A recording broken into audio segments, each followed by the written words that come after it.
Саламатсыздарбы, парламентаризм сабактары талкуусун баштайбыз. Бүгүнкү конокторубуз депутат Экмат Байбакбаев жана Замандаш партиясынын тең төрагасы Жеңиш Молдохматов. Бул жолу жергиликтүү шайлоолор жана куруу убадалар тууралуу сөз болмокчу. Маегибизди баштаардан мурда айрым бишкектик тургундарга сиз партиялардын жана талапкерлердин шайлоо алдындагы убадаларына ишенесизби деп суроо узатканбыз, көрүп алалы. Жок, баары жалган. Байлыгы бар, бийлиги барлар өздөрүн-өздөрү колдоп атышпайбы.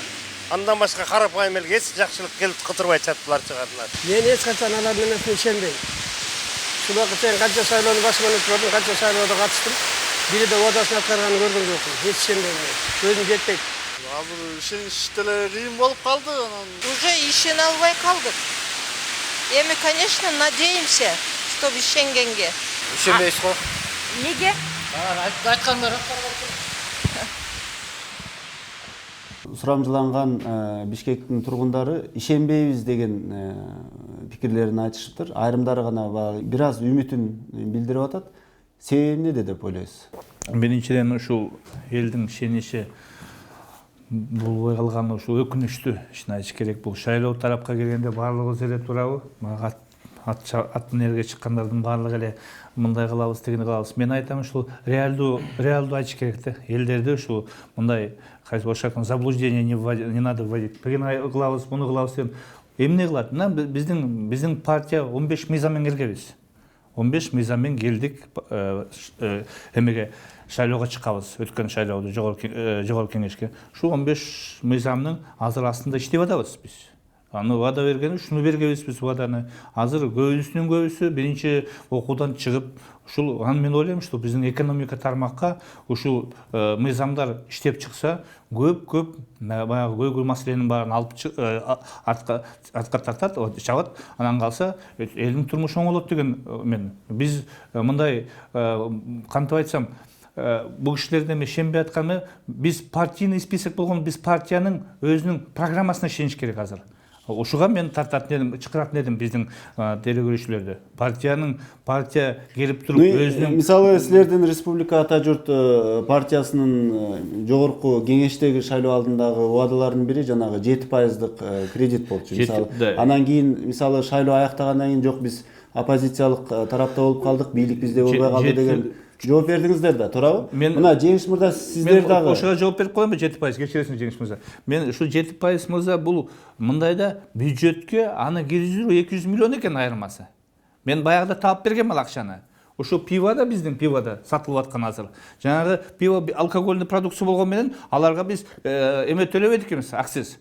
Төлөсөк аякта 315 миллион сом жатат. Ушуну ошол жакка жаап койсо, элге, эл тарапка, мына айыл чарбага жанагы 7% кредитти бере турган жолу. Азыркы абалда эми өкмөт аны кылгысы келбейт. Кылгысы кантебиз? Бирок биз партия бийликке келип калсак, албетте өзүбүздүн айткан ишибизди 7% кредитти берүүгө эми кандай болсо да шайландыңыздар да. Эми биз аны ушунун астында иштеп атабыз. Бул законду, бул мыйзамды алып келип атабыз. Жеңиш мырза, сиздер дагы шаардык кеңештин шайлоолоруна катышкан партиялардын бирисиздер. Азыр мына сиздер дагы көптөгөн убадаларды берип атсаңыздар керек. Мисалы ошол программаларга, партиянын берген убадаларына, сиздердин талапкерлер элдин алдында айткан убадаларга эл ишенерине өзүңүздөр ишенесиздерби?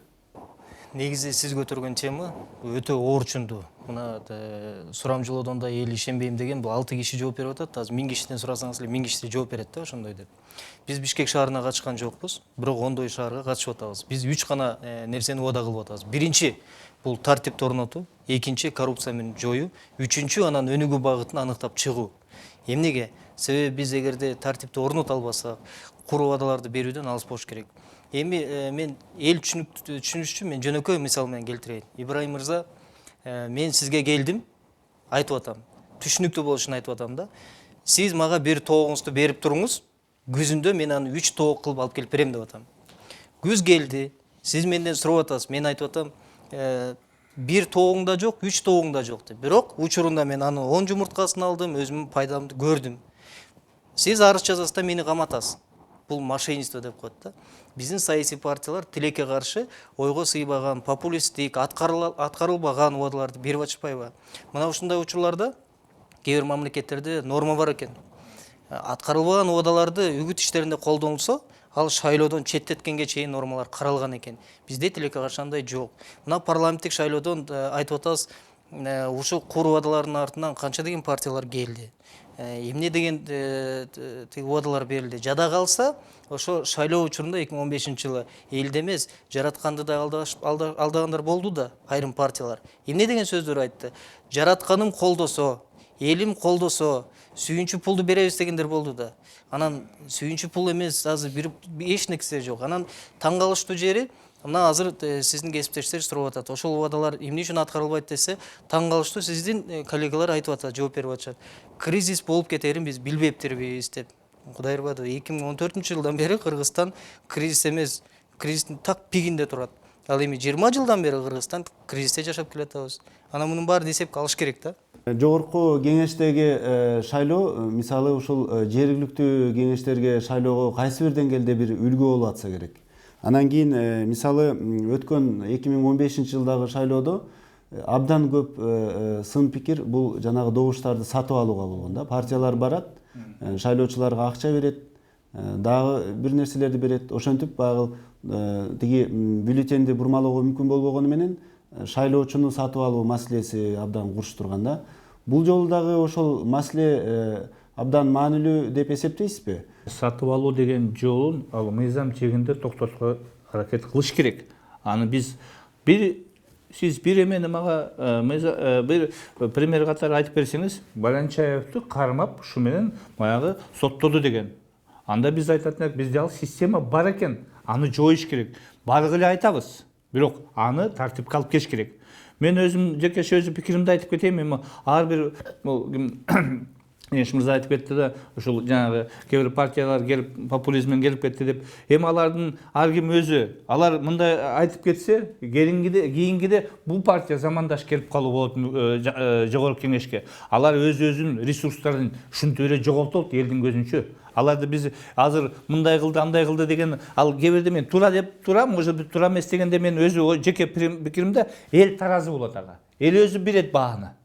Аны жанагы эменди айтып атпайсыңыз сиз, сатып алуу жолун. Бир жолу сатып алат, эки жолу, үчүнчү жолу айтат, бар шайнанайын. Мен турмушум оңолтуңуз керек, туурабы? Биз элди башкача көрүшүбүз керек. Эл өзү тараза бу жерде. Аны мен айтып кетпедим жана, сиз бир мисал болсо, ушуну айтабыз мындай экен деп, бири мындай иш козголгон жок, бир судка жеткен жок кандай иштер болсо. Ал эми бар деп айтабыз, бирок мындай караганда ушу эл өзү чечиш керек. Эл өзү айтыш керек, бар айнанайын. Биз өзү билебиз. Мына бул партияны замандашты быйыл колдойбуз. Потому что бул партия өткөндө бизге баягы айткан уадасынын баары калп болду, туурабы? Ишке ашырылбай калды. Эңгиде бул партияны баягы состязательность, партияны баягы саясат күрөштө берди. Эми арга келген партияда өзүнүн айткан жоопту тартыш керек, бирок мындай караганда эл өзү буга бага берет, менин оюмча. Ибраим Мырза. Ошондой эле бул элге дагы түшүндүрүү иши жетпей жаткандай сезилет. Мисалы ошол эле убадалар, жалган убадалар, ишке ашпай турган убадалар деле бул деле сатып алуунун бир түрү деп айтса болобу? Туура. Мен толук кошулам, бул да бир сатып алуунун бир ыкмасы. Себеби экономикалык жагдайга жараша мамлекеттин ичинде калктын жашоосуна ыктап, ал муктаж болуп турган нерсени убада кылыш элдин ичинде бир баягы үмүт пайда кылат да. Мисалы баласы балабакчага барбай атса, мен сенин балабакчаңды салып берем, же болбосо үйүндөгү бир туугандар жумушу жолго турса, мен сага завод куруп берем десе, демек бул мага куруп берет деген, бул да сатууга барабар. Ошону муну токтотуш керек. Анан сиз жана маселеңизге кайрылгым келет. Мына темаңыз передача айтып тургандай эле парламентаризм сабактары деп атпайсызбы? Парламентаризмдин өзөгү, өзүнүн форматы жана турпаты партиядан башталат. Партиялык түзүлүш деген болот. Мына бүгүн карап көрүңүздөр, ошол эле Бишкекке барып аткан, ошол эле 15-жылы келген партиялардын түзүмдөрүн, ичиндеги адамдарды бири-биринен секирип жүрөт да адамдар. Бири-биринин тизмесине кирип жүрөт. Демек биз мындан жыйынтык чыгарышыбыз керек. Ошол партиянын курамына кирип, партиянын идеологиясын өзүнкүн сатып, башка жерге барып аткан адам аны бир нерсе кызыктырат, мандат. Мандатка кызыкчылык болгондон кийин ал сөзсүз түрдө акча чыгарат. Акча бар жерде адилеттүүлүк болбойт. Демек бул жерде мына партиянын түзүмү сынып аткандан кийин парламентаризмди орнотуу өтө кыйын болот. Мына биз ушул жерден башташыбыз керек. Мына Ибраим Мырза массалык маалымат каражаттарынан жакында эле маалымат чыкты. азыркы жергиликтүү кеңешке барып аткан партиялардын курамын карасаңар 85% иштебегендер жана олигархтар деп чыкты да, капчыктуулар деп. Бул чындык себеби тизмелерде ошол эле аналитиктер, эксперттер айтып атат, тизмеге отуруш үчүн кайсы бир деңгээлде каражат бериш керек. Мына демек биз кийинки курамдарда эгер ушуну токтотпосок, добуштарды сатып алууну токтотпосок, жана партиялык түзүмдү оңдобосок, кийинки курамдарда биз сапатсыз депутаттарды көрөбүз. Жакшы бир сөз бар. Мамлекет деградация болгон учурда ал жерде интеллигенция чыгып кетет экен. Мамлекеттен интеллигенция чыгып кеткенде ал мамлекетти олигархтар гана башкарып калат. Мына ошол жерде ана мамлекет кыйрайт деген сөз бар да. Биз ушуга алып келбеш керек. Мен кичине жооп берип койсом болобу? Бул маселени туура көтөрүп атат. Бирок мен айтып кете турганым, биз Америка менен башка, Улуттуу Британия менен башкалар менен баягы алардын өткөн жолун карап чыгышыбыз керек да. Биз жаңадан башталып атабыз. Мына азыркы 5-чи созус менен 6-чы созустун депутаттары башкача, анын алдында башка болгон. Бул этап өзү өсүп келет. Сиз жаңа айтып аткан келечекте силер ушулар ушунун баарын оңдоп келечекте де мен парламентке сиз айткандай айтып атпайсыңызбы? Олигархтар келбейт, келе тургандар юристтер келет, экономисттер келет. Өзү общество өзү өсүп, өнүп дегендей тазалап чыгат да фильтрдеп. Ал бир күндө буну кыла албайбыз биз. Бир этапта өзү этаппен келет. Мүмкүн биздин балалар, менин балаларым, сиздин балаларыңыз ушу жакка отуруп, мына Улуу Британиянын, Американын историясын карап көрсөңүз, аякта да гангстерлер тигилер баштаган. Билесиңиз да жакшы, мен аны айтпай эле коем. Бирок мына карап көрсөңүз, бирок Экмат мырза, мына карап көрсөңүз кечиресиз. Мындайда алар өсүп келип, эки партия өзү орун тапты да, общество өзү өлкө жаңагы коомчулук ушу эки партияны колдой баштады. Бизде де ойлойм, убакыты керек ага да. Аны сразу эле Экмат мырза, мына убакыт келет деп эле тура берген менин оюмча туура эмес болсо керек. Мисалы ошол эле Америкадагы демократия, Британиядагы парламенттик демократия, булардын баардыгы бизге сабак болуш керек да. Алардын басып өткөн жолун биз билебиз, көргөнбүз. Эми анын баардыгын кайра Кыргызстан басып өтүш керек дегендик эмес. Биз мындайда мен буга жана айтпадым.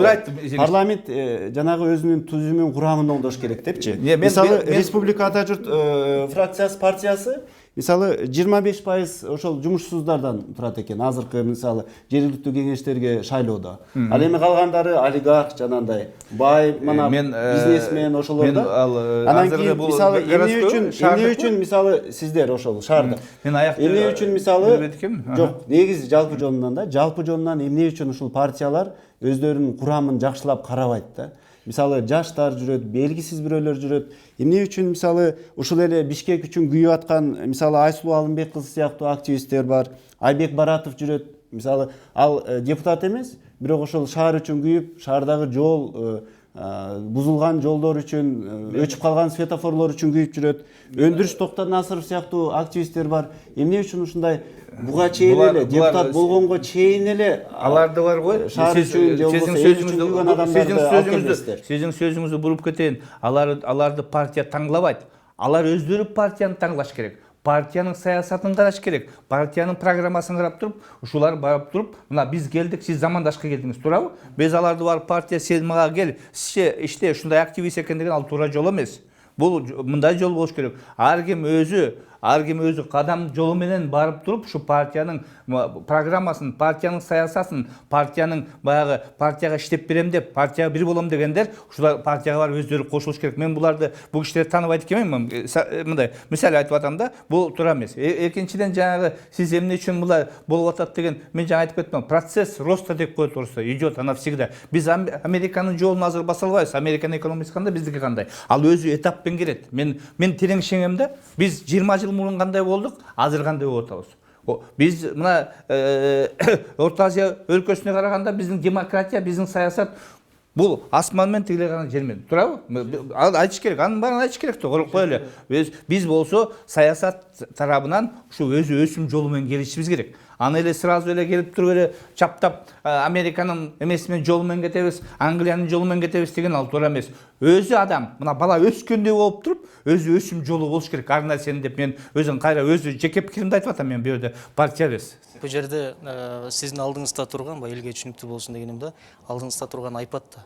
айпадтын Жапон мамлекети жасаганы бар, Америка мамлекети жасаганы бар, анан экөөнү тандайсыз да кайсынысы жакшы экенин. Ошондой эле биз да жолубузду башка мамлекеттер өткөн жолду тандап, ошолордун кетирген каталарын кетирбегендей кылышыбыз керек да. Анан жалпы тиги партиялардын түзүмү, парламентаризм боюнча, убадалар боюнча мындай болуп атпайбы?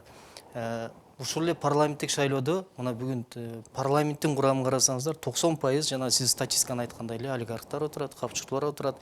Ага эч тербешибиз керек. Бул болгон реалдуулук.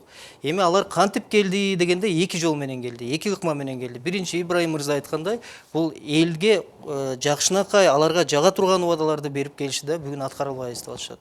Жанагындай эмнеге аткарылбайт десе, жанагындай күлкүмүштүү жоопторун айтышат. Биз кризис болоорун билбептирбиз. Биз бийликке келбей калдык, биз оппозицияда болуп калдык деген эми ушундай нерсе болот. Экинчи жагы бул акчанын күчү. Эми ачыгында мына эл деле тиги көзү көрбөй калган эле адам көрбөй калбаса, баары көрүп айтып атат, акчанын күчү менен мандаттар сатылып келди деп. Анан мени өкүндүргөн агай, ушул партиялардын түзүмүн курап атканда партиянын жакшынакай идея негизинде түзүлөт да. Ошол партиянын идеясы жалпы мамлекеттик, улуттук деңгээлде көтөрүлүп келет дагы, анан ошол идея ушу ичинде куралган адамдардын курамынан талкалана баштайт да. Мисалы, мандат талаш болуп атат, сотко чейин барып атасыңар. Мунун баары деген ушу парламентаризмди өзүн кыйратып атат да. Биз баш мыйзамды кабыл алып атканда парламентаризм, парламенттик башкаруу болсун деп кабыл алганбыз. Мына бүгүн ошол эле таризде парламентаризмди күчөтөбүз деп жаңы редакцияны конституцияны алып чыгып атасыздар. Бирок бир жагынан кагазды бекитип атасыздагы, алдынан биз эч нерсе иш аткара албай атабыз да. Парламентаризм деген кагазыбыз бар, баш мыйзам мына кабыл алынса ошол турат. Анан алдый жагынан баардыгы башкача бүдөмөк менен кетип атат да. Мен жанагы айткандай, тилекке каршы жөнөкөй карапайым эл бир тоок үчүн камалат, мошенник деген ат менен. Ал эмне үчүн партияларга биз жол беребиз? Эмне үчүн аларга биз ушундай аткарылбаган убадаларды, мисалы, мен далилдеп берейин сөзүмдү. Мына Бишкек боюнча, мен колумда Бишкектин бюджети турат. Бишкектин 1 жылдык бюджети 8,5 миллиард эле сом экен. Анан бир партия чыгып атат, биз баардык тиги тургундарды бекер жүргүзөбүз деп. Эми бул күлөйүн десең күлкүң келет, ачууланасың да, кантип депчи. Анан ушундай нерселер, мындай эмелер баягы мындай программалар мүмкүн болуп атат. Мен ойлойм, силердин де партияларың ушундай баягы ушундай убаданы бергенсиңер, берип атат. Любой партия өзүнүн шартына карай берет да. Аны бияктан эметпеш керек. Бул партия мындай экен, мен тазамын деген ал туура эмес. Бул ат чабышка чыкканда ат минелердин баардыгы эле баягы ушундай баардык бул баардык өлкөдө мындай практика бар. Эми муну айтыш керек да. Аны сөздүн чындыгына чыгарыш керек да. Анан кийин жана сиз айтып атпайсыңбы, эмнеге аткарылбайт деген, аткарылбайт, сиз айтып аткандай бул жанагы берге кризис болуп калды. Ал, конечно, ал туура эмес. Ал мен ойлойм, мен бир нерсени айтып кете турганым, бу жерде ушу эл өзү кайра, мен ушуга элге ишенем да, эл өзү тараза болот. Биз аны айткан менен сен муну айтты, муну жасабады. Эңгиде сиз келгенде, эңгиде келгенде эл айтат, ай, бул партия өткөндө бул баягы эле сөз менен бүтүрүп атат. Буну ким эле кой. Мына замандашты колдойчу. Ушул келечекте бул эртең замандаш өзүн айткан сөзүн кайра эле башка тигилердин жолуна чуп буруп кетсе, эл башка партияны кайрайт. Аны биз эмете берип мындай айтып отсок, ой, болбойт бул. Мына тиги эми ар ким партияга азыр тиги муну кылган жок, буну кылган жок деген ал мындай баягы этически туура эмес болуп калат. Депутат мырза, жана сиз айтып атпайсызбы? Эл өзү тандайт деп. Анан кийин мен ушуга мисалы жанагындай бир активист, белгилүү бир жумуш кылган адамдар өздөрү келбесе биз эмне кылабыз депчи. Бирок ошол эле учурда бир суроо туулат. Мисалы ушул эле шаардык кеңештерге 35 саясий партия жарышка чыгып атыптыр. Алардын ичинде актив, табылга, кайнар источник сыяктуу партияларды билесизби? Билбейсиз. Билбейсиз. 200 партия. Анан мисалы ушунча 35 партия чыгып атат. Ошолордун баардыгы албетте убадаларды биз билбеген, укпаган убадаларды берип атат, туурабы? Анан кийин мисалы эгер ошолор да келип качан кошулат деп жүрө бериш керекпи же мына күчтүү партиялар, парламентке кирип калган күчтүү партиялар, өздөрү эл таанып калган партиялар ошолордун лидерлери менен сүйлөшүп, мындай биригип, ошол убадаларды да бириктирип, мындай бирдиктүү күч менен чыккан оңбу. Эгер мындай болуп майдалана берсе, анда Кыргызстан майдаланып кетиши мүмкүн. Мен буга мындай жооп беретін едім. Бу да өзү баягы процесс менен кетет да. мына 200 партия деп атпайбыз да, жаңа башында айтып кеттик, 200 партия десек, ушул өзү убакыты келгенде өздөрү биздин идея менен бул кишинин идеябыз бир болуп калса, биз баягы политический саясий күрөшкө чыкканда өзүбүздүн платформабыз бир болуп калса, көз карашыбыз бир болуп калса, ушунун 200-дүн бери жагы бир 50 биригип калууга мүмкүн, туурабы? Анын өзү процесс керек. Аны биз айта албайбыз. Биз искусственно алып келип ушунча баарын бириктире деген сөз туура эмес. Өзү өсө турган убакыты керек. Өсүп туруп партиялар өзү көз караштары бир болгондо, аны сиз кошпойм десеңиз кирип кошулат алар. Ушунда партиянын баягы сапаты көтөрүлөт. Азыр баягы количествосы көп болуп атпайбы, туурабы? Анан кийин өзү качествосы ушуга чыгат. Убакыты керек ага да. Жок, убакытты күтүш керекпи же атайын мыйзамдарды чыгарып ошого шарт түзүш керек? Сиз мыйзам жок, сиз мыйзам менен атайын мыйзам менен сиздин көз карашыңыз башкача, менин көз карам башкача. Мыйзам менен булардын баарын бириктире албайсыңыз. Өзү көз караш менен биригиш керек. Бул саясат иштерде, бул политический взгляд деген болот. Мындайда как это так вот алып келип бул киши менен, ким менен, Жеңиш менен биздин партиянын, допустим, бул партиянын экөөбүздүн ар кандай, туурабы? Мен бул партияда өз көз карашым бар. Бунуку убакыт өтөт. Эртең бу келечек шайлоодо может быть биз биригип алабыз. Бизге башка партиялар келип кошулат. Ушундайда бул мындай мыйзам менен бекиткен болбойт, менин оюмча. Мына Америкада эки эле күчтүү партия, эки эле күчтүү. Алар канча убакыттан бери келди? 200 жылдан бери келди. 3 же 4 ашып кетсе. Ал эми Кыргызстанда мына 200 да. Мен саясий партиялар мисалы замандаш деле тарыхы бар партияда эмне үчүн мисалы башкага кошулбайт? Бул сыяктуу майда партияларды бириктирип, башка ошол саясий партиялардын лидерлерин бириктирип, ошолорду ынандырбайт биринчи кезекте. Анан кийин барып шайлоочуларды, жөнөкөй шайлоочуларга мындай убадалар менен аракет кылып атат. Туура маселе, анан бул жерден агама дагы бир жооп иретинин айтат элем. Саясий аренада саясий көз караштагы топтор, саясий күчтөр бир нече топко бөлүнөт. Демократтар, либералдар, улутчулдар жана башка депчи. Анан аларды мындай өзү эле биригип кетет деген бул болгон нерсе. Убакыт болгондо да бирикпейт. Муну деген жогорку кеңешке сиздер келдиңиздер да, депутаттар. Эми урматтуу депутаттар, мамлекеттин тагдыры силердин колуңарда. Мунун баарын мыйзамдаштырыш керек. Ибраим мырза сиз айткандай, замандашка кирсе, ашып кетсе 10-15 кичи партия кириши мүмкүн. Бирок башка бириктиргенге мүмкүнчүлүк жок. Ошол эле республика ата журтта Кыргызстанда. Азыр мен жооп берем. Сиздерде мүмкүнчүлүк болсо керек. Бирок ынандыруу кыйын. Ынандыруу кыйын. Сиздерде ошол жолго алып барыш үчүн мүмкүнчүлүк жоктой сезилип атат да. Жок, муну мыйзамдуу жолунда алыш керек. Эки таризде караш керек. Биринчи, жогорку кеңеште айта турган болсок, азыр босогону көтөрүш керек. Мыйзам жолу менен 9-10%, мына 9% эң жакшы ыктуу болуп атат. Босого көтөрүлгөндө бул мыйзам кабылданып эле каралып атпайбы? Ошондо саясий партиялар 200 эмес, 4-5 гана партия калат Кыргызстанда. Айласыздан. Себеби 9% босогону өтө кыйын. Экинчи, жергиликтүү кеңештер боюнча 7%ды калтыра турган болсок, жаңы чыгып аткан саясий партиялар элдин алдына таанылат, анан бара-бара чоң партияларга сиңирилип кошулат. Жанагы табылгалар боюнча кеп кылбадыңызбы? Туура айтып атасың. Бир эмени белгилеп коеюнчу. Силердин партияларыңыз жаңы кечиресиң, айта бересиң. Жанагы Ибраим мырза айткан Табылга, Айкөл ынтымагы деген региондордо чыгып аткан партиялар эмнеге чыгып атат? Эмнеге? Себеби мына биз иликтеп көрдүк, ошо жигиттер менен сүйлөштүк. Кыйын жигиттер бар. Алар эмнеге чыгып атат? Себеби алар регионалдуу партиялар болуп атат. Айтып атат, биз көлдөн, шаардын мэрин дагы өзүбүз шайлайбыз, эч ким ишенбейбиз деп атат. Ошол эле нарындан айтып атат, биз баардык бийликти өзүбүздүн колубузга алабыз, чоң партияларга ишенбейбиз деп атат. Көрдүңүзбү? Чоң партиялардын кетирген каталары ушунда. Демек, жогорку кеңештин биринчи милдети сиздер мыйзам түрүндө ушуну мыйзамдаштырып беришиңер керек. Босого 9% кылышыңар керек. Анан шайлоо жөнүндө азыр мыйзам бар да, шайлоо жөнүндө мыйзамга өзгөртүүлөр киргизиш керек. Эки норма кириш керек. Биринчи, партиялардын программаларын көрүшү, экинчи жанагы ушуну бир кошуп коюш керек деп эсептейм да. Экинчи жанагы убадалар боюнча бир бекитип коюш керек, бир чек коюп коюш керек дейм. Мен жалгыз депутат катары, конечно. Бул эми жогорку кеңешке сунуш керек. Бул эми тема жана шайлоо мыйзамдары тема өзүнчө. Анан ошондо партиялар биригет. Өзүнчө бир маселе. Убактыбыз соңуна чыгып баратат. Маегибиздин соңунда бир кыскача суроого кыскача жооп берип койсоңуздар, убада деген эмне? Убада деген ал өзүң айткан ишке ашырыш керек да. Ушул элдин алдына чыгып убада бергенден кийин аны ишке ашырыш керек. Убада аманат, жоопкерчилик, милдет.